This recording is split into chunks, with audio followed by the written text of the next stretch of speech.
昆山科技大学运动场上，一组的人马打扮成无同的角色，拼创意。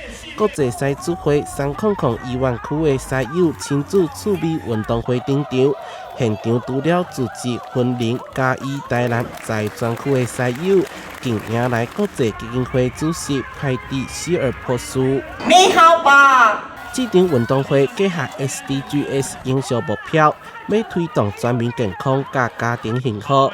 世界多元的亲子游戏趣味比赛，让赛友带厝内的大小朋友行出户外，享受家己时啊。相亲相爱是第一个节目，就是我们有亲子也可以一起参加，然后2人1组，然后做竞赛。第二个是我们的羽毛夹，还有夹乐。我们这次会办这个活动是要凝聚师友以及家庭，有一个凝聚力，也非常感谢我们的师友一大早就来到这里。现场气氛是相当温馨。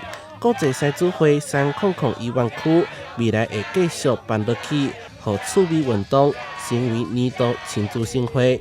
台南新闻所采访报道。